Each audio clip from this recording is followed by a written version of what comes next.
Okay, this is the June 2023 paper for AQA, and we're going to be going through this now. So let's have a look at this one, this question here. A sound is sampled and recorded digitally. The sound is sampled at a rate of 48,000 samples per second for 3 minutes using 16-bit sample resolution. Calculate the size of the digital recording, giving your answer in megabytes. Give the answer rounded to 2 decimal places. So we do have a calculator in the exam, so the calculation that we're going to do is 48,000 times, and then we have to do it by 16 bits for the sample resolution, times 60 seconds times 3, because it's for the amount of seconds, so obviously 60, you could do it by 180, but just do it like that. And then and then once you've worked that out and everything, then with that answer, then you're going to divide it by, that will give you it in bits. Okay, so that's in bits. So you'd get a mark for doing all of that, and then to convert it into megabytes is where you get the second mark. So you convert it to bytes by dividing by 8, divide it by 1024 to give you it in kibibytes, because that would be bytes to kibibytes, and then from there it's going to be 1024 to go, because there's 1024 kibibytes in a megabyte, so then you do it like that. So you're just going to put that in on your calculator, 48,000 times 16 times 60 times 3 divided by 8 divided by 1024 divided by 1024, and it says rounded to 2 decimal places, so that would be 16.48 megabytes. The highest frequency component in a different sound is 15,000 hertz. What is the minimum sampling frequency that we should be used in the sound to ensure that all frequencies in the original waveform are preserved? Generally, what you have to do is you have to times it by 2. Okay, so then what you're going to do is you're going to times that by 2, so then that's going to give you 30,000. Next one. This shows the part playing a sound that has been sampled. The binary sound data is used to generate an electrical waveform. A hardware component on the sound carries out this process in figure 1. State the name of the component. This is the ADC, analog to digital converter. Question 2. Show some of the fields contained in a packet transmitted on a computer network. So we've got destination address, source address, payload, and checksum. State 2 other fields that are not included in there. So we've got time to live, which is to do with the hop limit, where it goes between every single router. The other one is sequence number. So it's like, say you've got 10 packets, this would be like, so it would be like the first one of 10 or the third one of 10. Explain what a checksum is used for. A checksum is used for the, is essentially used to check if there are any corrupted packets. Outline how a checksum is used. What you do is you apply a hash function to the packets, and that will generate you a value which you send over. So you just need to say hash function, because it's only, you essentially get 1 mark for the top bit, 1 mark for there. So hash function applied to packets to generate you the value you send with other data packets. Packets are transmitted using packet switching. Describe the role of the router in packet switching. So the router will forward data packets based on their IP address.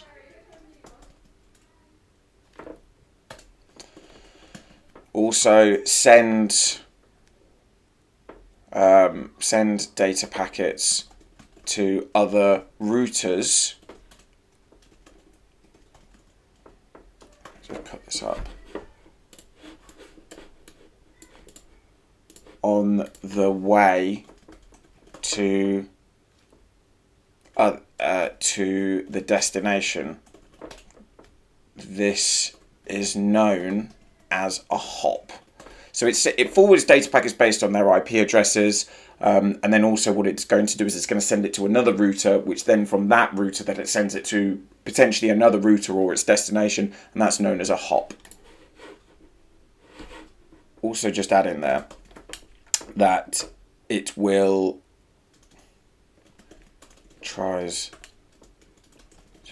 it finds the most efficient route to the destination. Okay, good. So the next question is us talking about encryption, which is essentially here we've got a Caesar cipher where it moves everything along by 4. So what we've got to do is we just get the letter S and then you go T, U, V, W. This is a test of how good your alphabet is, because that I always forget it. But yeah, then you've got E, F, G, H, I. And then you just work your way through the rest of the questions like that. So then you go, and then yeah, you just go through the rest of the list, and then it's all there. Just be careful of case. The next one says state one weakness that both Caesar cipher and the cipher shown in this one here, because we've got a different one. Key thing to notice in this one, so it starts off C obviously is 2 away, D is 2 away from B, but C, that isn't the same, is it? So what we have to do is that's actually going to be a more complex cipher, that one there. But we can still work it out, obviously. So the way that we can do it is if there is enough text, someone will be able to work out the missing cipher, or the cipher, as they can go through the text and give us and work. They can work out the cipher as they go through the text and look at frequency of letters. So there's this like frequency analysis which you can do, which is every time that you get a particular letter, then you can assign it to that. The second one is harder to crack though, because as we already mentioned, is that the cipher text is random in comparison to cipher, which is the same every time. It's the same amount of characters away each time. So and then you maybe, I mean, it's only 1 mark. If it was 2 marks, I'd say maybe give an example just to really hammer that point home. I don't know if I also said about this, make sure that you get the case there as well. Because I do think they would dock you a mark as well. So just be really careful of that one. So now we've got to talk about the Vernam cipher, which is a lot more of a secure, is a more secure encryption. So this is to do with where you use a one-time pad, which is truly, the pad is truly random. They sometimes use things like, they use all sorts of things for this, but yeah, just completely random occurrences to generate the one-time pad which you send over, and then you can apply that with the encryption. And they do it with, I believe it's a XOR gate, so they XOR it, and then that gives you the value. And then condition 2 that we said is that they can only use the one-time pad once, which is just essentially the encryption. So in this longer style question, what we've got to do is we've got to outline essentially the fetch, decode, execute cycle, how machine code instructions are used, and talk about any hardware that we could essentially put in there. So I'm going to try and to improve the system. I'm going to talk to you about a strategy, because it says you should include a description of what happens during the fetch execute cycle. So the way that I would do it is, normally these topics are completely random in terms of the 12 markers. And it's just a way to essentially say, show off your understanding of a topic in more elaborate detail. So just say everything that you can think of. Big recommendation though is 12 marks. Roughly, you're going to have about 12 to 15 minutes on this topic.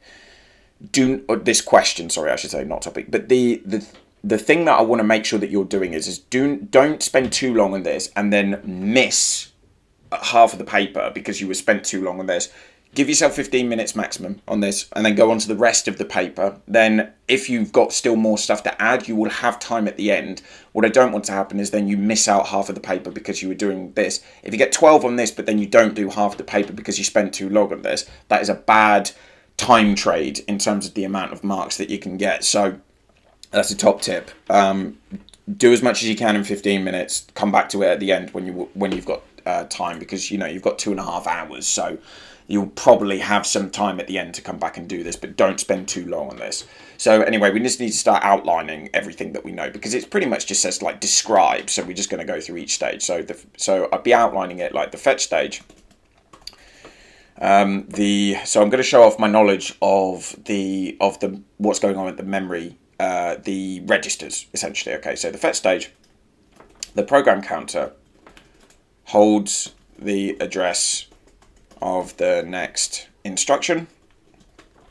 This is passed to the MAR. Okay, notice how I said I haven't given any inference that the program counter has essentially the program counter hasn't passed it. I've just said it was passed, and you're probably thinking that is a really weird distinction to make. The reason for that is because when I was marking for one exam board, I remember that we couldn't award marks based on whether the student had inferred that the registers had done some of the passing, because they are just stores. So this has always really freaked me out when I'm teaching students, because I'm just like, that minute detail literally is the difference between, on one exam board, whether you were to get 1 or 2 marks, any marks actually on it. So be really clear in your wording. That's the one message that I want you to take out from all of this, is just like, be super specific. It took me a really long time to learn about how to be so particular in my wording, to make sure that I'm not just being like, yeah, that's just okay. AQA are quite good, in my opinion. They are really, really good, because they give you lots of points, and they give you actually quite a lot of leeway in the answers. They give you lots of different answers that you can use, but still, don't risk it. The address in the MAR is then used to fetch data/instructions from a place in RAM. This is then stored in the MDR. The contents of this is then copied to the CIR. They do sometimes talk about the memory, the memory buffer register in AQA as well. So yeah, if you use that as a terminology as well, that's absolutely fine. This is then copied to the CIR. The program counter is then incremented, which just means it goes up by 1. Now what I'm going to talk about is the decode stage. So in the decode stage, the control unit decodes the instruction, and I'm going to talk about this. So this is where we bring in about the machine code instruction into opcode and operand to work out what the machine instruction is asking the computer to do. The execute stage will be the ALU carrying out the instruction,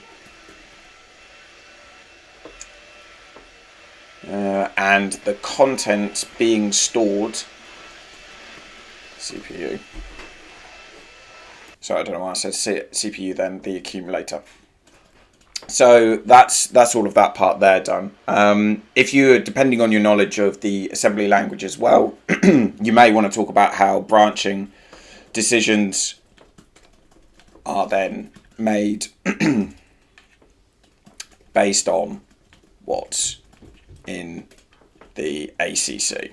Okay, so I've kind of outlined everything in there. Let's bring that over there now. So that's outlined everything in the fetch state. So I've shown off my knowledge.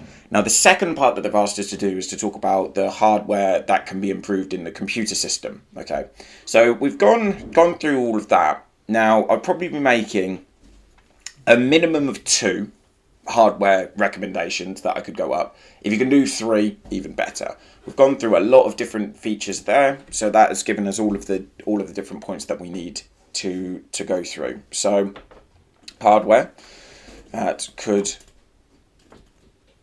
if I bring that over here actually, could be improved, could be the number of cores could be increased through using a CPU that is going to have more cores. This can allow for parallel processing, such as pipelining, where one core is fetching, the other core decoding, the other executing, which greatly increases the speed of the CPU. So we've talked about multiple cores and what we could do there. There's so many different things that you can say on this. The next one I'm going to say is increasing the clock speed. So buying a CPU with increased clock speed.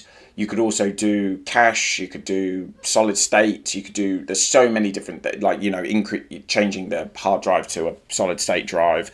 There's so many different things. Increasing RAM to improve the performance of all of it. So I'm just going to talk about hardware.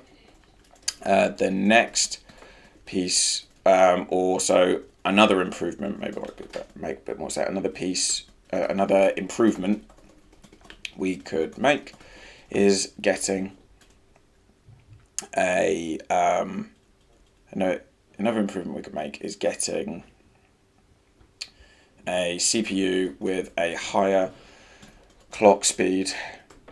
Clock speed is the amount of FDE cycles that can be carried out per second.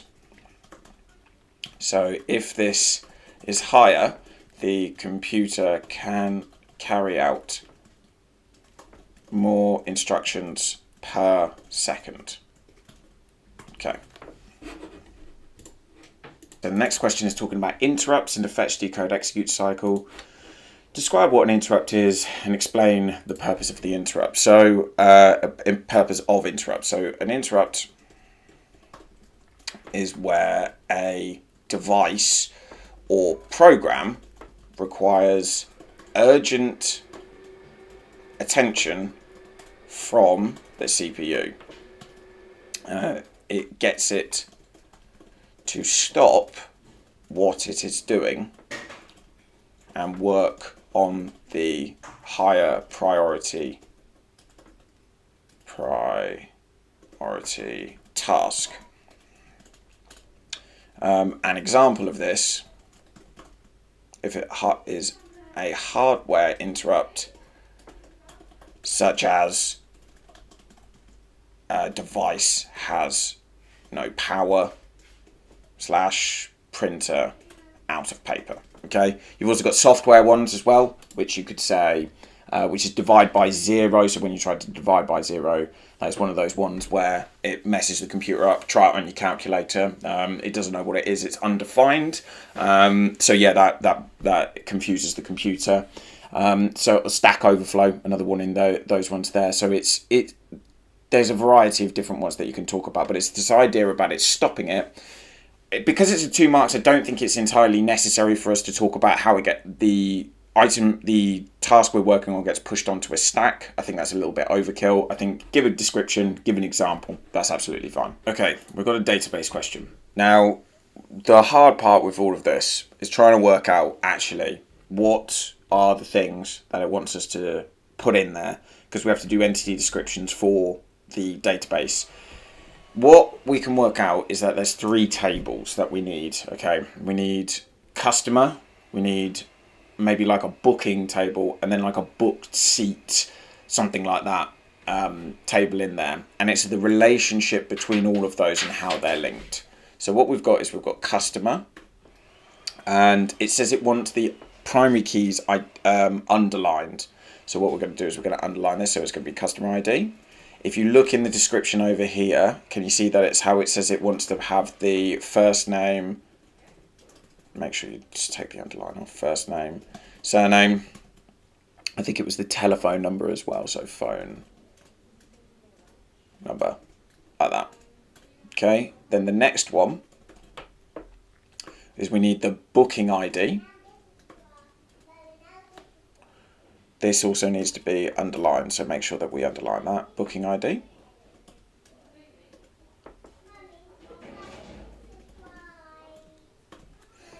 Okay, so then we've got that, and then we've got showing ID. Make sure we take that off. Showing ID.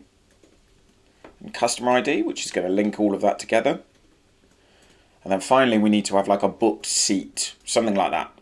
For the last table, which is we're gonna use the composite primary key on this one to have a fully normalized database similar to the seat up here. So then we're gonna have booking ID. Make sure you spell, if you've used certain case, it needs to be exactly the same in all of these. Booking ID, seat number, and I was thinking screen ID might be quite a good one to include in there as well, because then that will attach obviously the screen to it, and then you've got the links between all of them. So in here, what we've got is it's asking us to describe an issue that could arise if we delete everything from there, and this is all to do with referential integrity. It could be a problem as if we delete values and it tries to reference non-existent values. I'll explain what this means in a sec. Existent values. This causes referential integrity issues because there could already be bookings for that date. Okay, so referential integrity is this idea that in a database, this statement is that you can't reference non-existent values. What that essentially means is if we create a inconsistency in the database where let's say that I've got something about cars, okay? So if we take an example of cars, if I have the license plate as the primary key and I'm linking it with a foreign key, and what I do is I accidentally either delete or I change one of the license plates to be slightly different. Maybe I put an extra number in there or something like that. It doesn't exist. So that causes an inconsistency in the database, and it really doesn't like that, and it will give you an error. Okay, we talk about this a lot. I'll put a little link in the description to our online groups, which you can find out some more information about that, and it helps to support the channel. If you like these videos, check them out, see if there's something that can be of use to you. But yeah, we discuss all of these things, and you can suggest topics and stuff that you can go through in that. The last little part of question 5, so what we've got is we've got a booking system is going to use CRUD and REST, so it's asking us about URLs and how this is used in this case. So URLs are used as a resource for these. It talks about the process of, it shows how REST enables CRUD to be mapped to the database, so that's going to be B in that one. And then finally we've got JSON is used to encode datasets when they are passed between the server and the booking application. Figure 6 shows this, so we've got a JSON, and it's saying, why is this better than using an XML file? It's more compact is a JSON, and the other one is easier for humans to understand. If you compare JSON to XML, XML is quite verbose. It's got like there's a lot of stuff to it. So have a little look at the differences between those two. Okay, so what we've got here is we've got some mantises, an exponent, we've got floating point, and it's calculate the decimal value in this. So what we're going to do is, first of all, we need to work out which of the mantissa and the exponent are negative. So with the exponent there, that one is negative. So we need to convert this into positive. So we go to our first one and we find that one. Everything at it and before it stays the same. It's the first one, so that's going to stay the same. Then everything after it is flipped. So that's going to give us 1, 2. So that's going to give us -3. Okay. Now, with this one, we don't have to do anything for it, but this is a negative. So essentially this number is going to have to get smaller. So I'm going to add in the number of zeros that my exponent is. So it's 3 zeros. And then I just move the decimal point.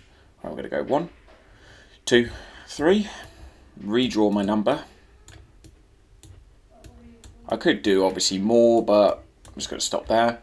Now, you have got your calculator. So you can use that. You can also actually use fractions in this as well. So half, quarter, eighth,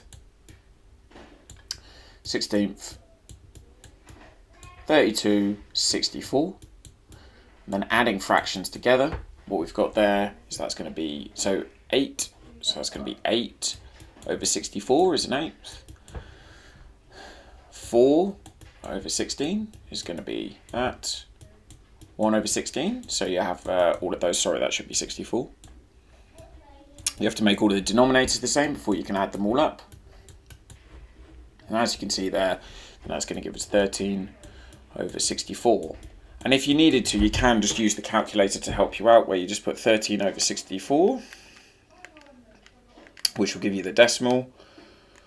Does it say, so yeah, that we've got 0.203125.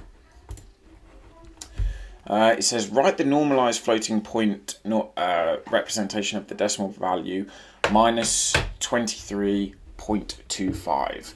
So first of all, the steps in this one here is we're just going to write out the numbers. So we're going to do 64, 32.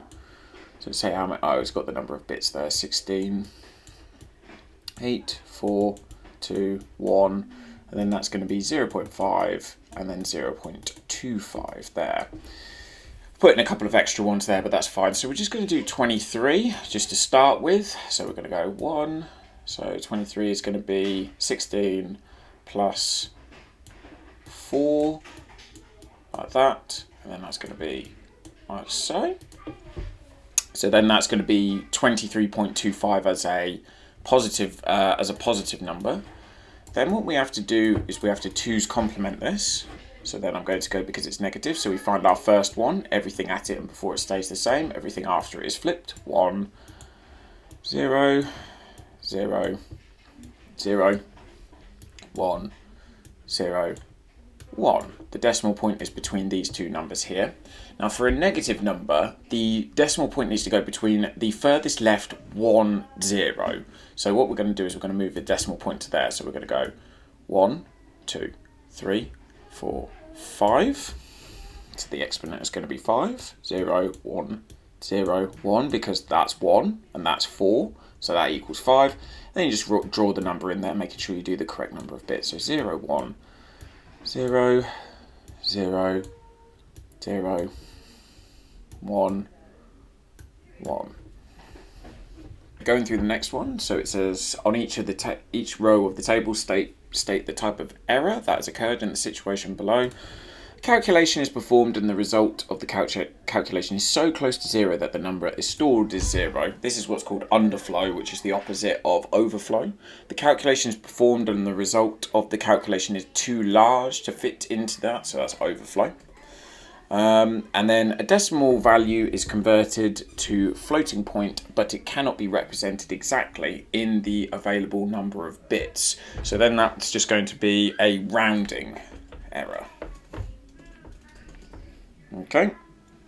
Okay, so we've got here, so it says, explain how the floating point representation used in question parts 6.1 and 6.2 can be modified to represent the numbers more precisely without changing the total number of bits. So how it works is with the mantissa and the exponent, the mantissa makes it more precise, the exponent is the one that increases the range of numbers that we can represent.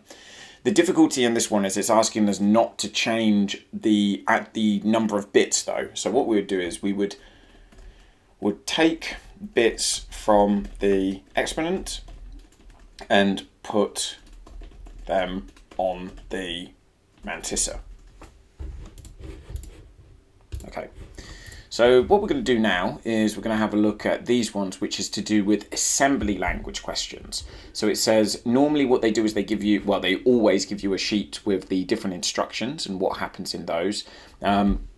A little thing as well in the group classes, we go through this quite a lot with the assembly language because it is quite a tricky topic, this one.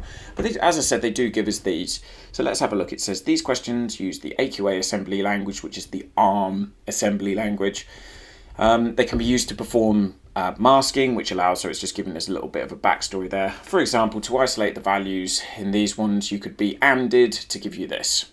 The assembly language instruction AND R0, R1, 15 performs bitwise operations and operations between the values in register 1 and number 15, storing the result in R0. So if we have a look at the result, so the result here, R0, is that's what we want to be doing there. And it's saying, what is the result of this going to be? So if we look over here, it tells us that in R0, we're going to AND R1 and 15 with it. So we can see whatever's in R1 in this case here, and then we've got 15 here. And what we're going to do is we're going to AND those two together. So to AND them, it's, if we think about how the logic gate of the truth table of an AND gate, both of them have to be 1 for it to be 1 overall. So 0, 2 zeros is 0. 1 0 is 0. This one here is 0. 0. We're just looking for where the situation where we've got two 1s. So 1, 1, 0. In binary shows the results of the application of ORR. So let's have a look at what that is. So it's going to be the OR operation. Okay. For R0, R1, 48, when R1 contains the decimal value 6. So we've got 6 here in hexadecimal, 48. So this is going to be ORed. So again, if we think about the truth table for an OR gate, what's going to happen is it's when one or the other or both of them at the same time. So we put 0, 0, 1, 1, 0, 1, 1, 0. So with this question, this took a little bit of working out, but again, it's about us creating an assembly language program, and what we have to do is it is all going to be to do with, if we take the hex digits here, and then what we're going to have to do is we need to extract each nibble at that side. So if we take this as a hex digit, that on this side over here, that's 9 because 8 and 1. Then this is going to be E, which is going to be 14. So you just split them in half. And then what we need to do is we are going to get the digits here. So for the, if it's a digit, we want to put in the, so if for 9, it's 57. So there, that's 57 in binary. And if it's a character, a letter, you can see that E, which is 14, is 69. Okay, and what we want to do is we want to store these in the memory locations that they put here. So there's a number of checks that we have to do throughout this. We're going to split them in half. we're then we need to check whether it's a letter or a number. If it's a letter, then what we're going to do is we're going to add on, if you look, the difference between the letters are, so 14 to 69 is 55, so we need to add on 55 to get that number. If it was A, okay, so that would be 10 plus 55, so the difference between those two is going to be 55. And then on this one here, if it's a number, what we need to do is we need to add on 48. So as you can see, 0 to 48 is just 48, and then if you go up, all the difference is between 48. So these are the checks just to run it through. We need to get the number, and we're going to split it into its separate nibbles. And then what we need to do is we're going to store them in the correct place. So it says for the the left-hand digit, we're going to store that in memory location 101. And if it's we then need to run a check is this a number or a letter? So is it above or below 10? That will then tell us whether we need to either add on 48 or 55 to it. Store that in there, and then we just need to do the same with the right hand value as well. So it's quite a tricky question, this one, and you can see that we get quite a lot of marks for this. So what we're going to do, so for the very first thing, what it wants us to do is it wants us to load the value out of memory location 100. I have put the instructions over there as well. So here we've got LDR, and then we're going to store this in register 0, and we're going to get memory location 100 out of it. Okay, it's so that's all of the things that it's asking for in the initial part of it. Now, to extract the right hand digits using the previous questions to actually help us out there, we're going to AND this, and it wants us to store this in, well, actually we'll store this in register 2 for the time being. So we're going to do AND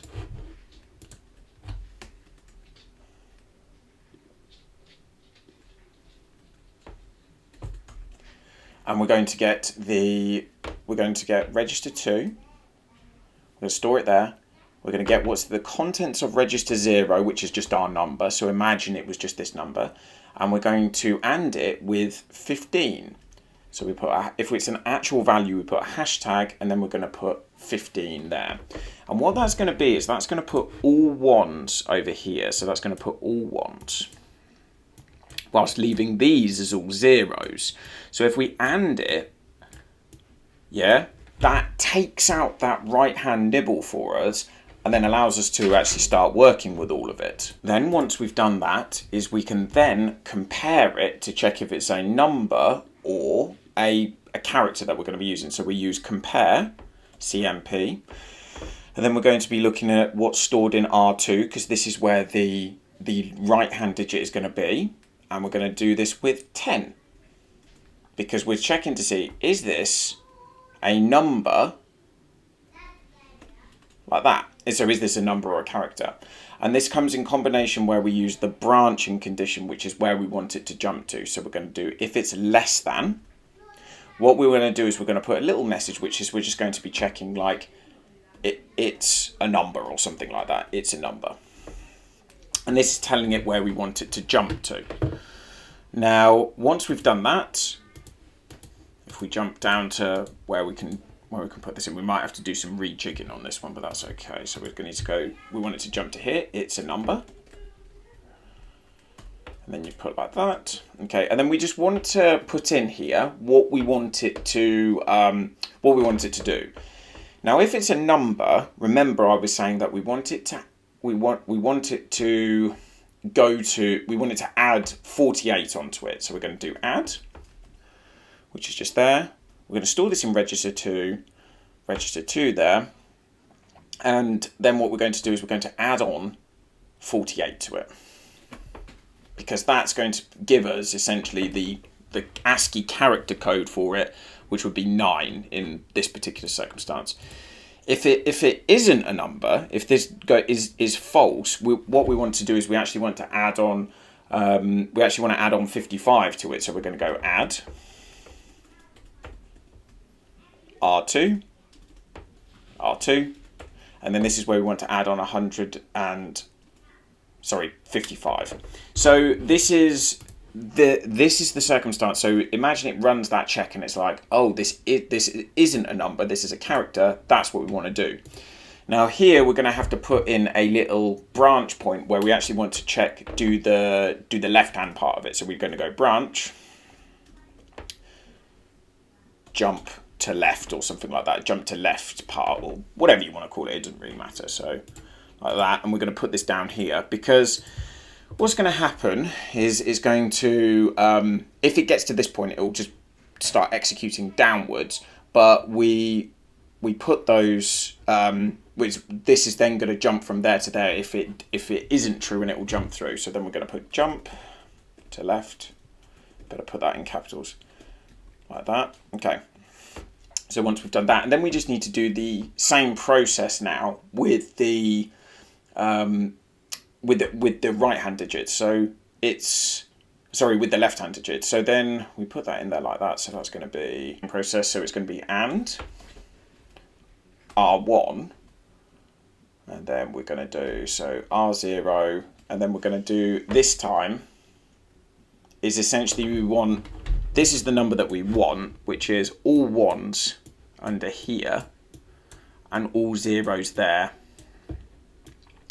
which if you do a quick calculation, 128, sorry, I know this isn't the neatest thing in the world, 32, 64, 16, okay? You add all of those together, you get 240, okay? So for this one here, we're going to run 240. That then can get those values and store them into R1, okay? And then we just do the same thing, where we're going to do a little compare. So we're going to do compare R1 to 10.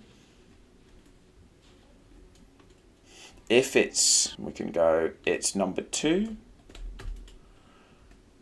And then this is where we would jump ahead because it is a number, and this is where we just want to put that like that. And we're going to then put add R1, store that in R1, and then this is where we're going to add 48 to it. After here, what we're going to want to do is, that's where the statement would not be true, so then we're going to do add R1, and then we do hashtag 55.